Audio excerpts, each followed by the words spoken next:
Hello, everybody. Welcome to Room Brothers. Welcome back to the next episode of the exciting motorcycling customization and modification project that we are working on called the Suzuki Gixxer SF project. And in case if you are new here or stumbled upon this account just by the reason of algorithm, then you have come to the right place. This is the place where man meets the machine, where we talk and work on our automobiles sitting right at the comfort of our own homes. In this project, we are taking the entry-level motorcycle called the Suzuki Gixxer, which is a 150cc motorcycle, and customizing it so that it specifically meets my needs and at the same time helping it to perform better so that it can even compete with the motorcycles that are above its segment. You know what? This project will be like an anchor point when you work on your own machine, irregardless of what brand you drive or what cc motorcycle you have. Right from a 100cc Hero Splendor to a 500cc middleweight segment motorcycle to all the way up to a 1200cc adventure tourer category. You can take this knowledge and experience and apply to any cc machine in the motorcycling segment or even to your cars when you do your periodic maintenance. So clicking on that subscribe, follow, like, share and comment buttons is much appreciated, as you would rarely see such rich content on social media platforms.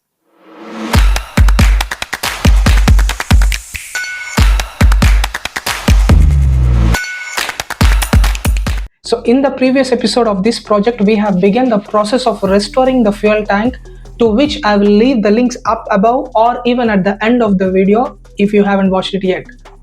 So in this episode, we're gonna thoroughly clean the fuel tank, remove all of its surface rust and prep it ready for paint. Just for a quick recap, let me show you the condition of the fuel tank since we have started the restoration project, and from there we will carry on.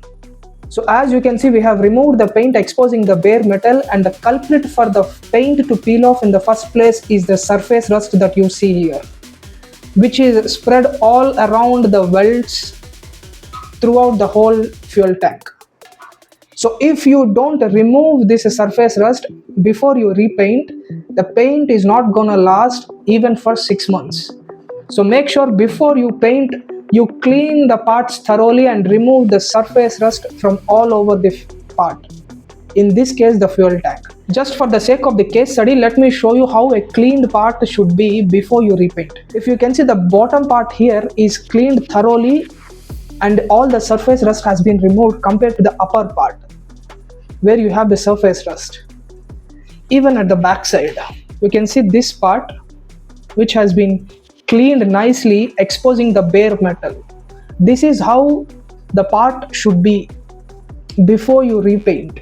So the amount of prep you do before you repaint determines how long the paint will last. So you can use a sandpaper while you are removing the surface rust, but just be careful that you don't damage the bare metal. The reason being, as the metal is thin and is joined together with welds, so we don't want any damage to the bare metal. So let's get on with it and prep the whole tank before we begin to repaint it.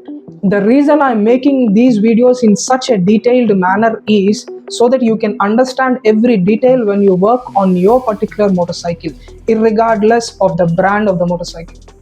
So without further ado, let's begin it. As always, grab your popcorn, sit back and enjoy the ride.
As you guys have seen, the fuel tank is properly and thoroughly cleaned and it is prepped for the paint. That's why processes like this takes time, so you need patience and some elbow grease when it comes to areas like this. These are the episodes that will better your skill when it comes to working on your own machines, and that's the reason you can't miss. And there are a lot of exciting episodes that are planned ahead, so stay tuned, subscribe, engage with the content, learn from it, and begin to work on your own machine. I'll see you in the next one. Peace.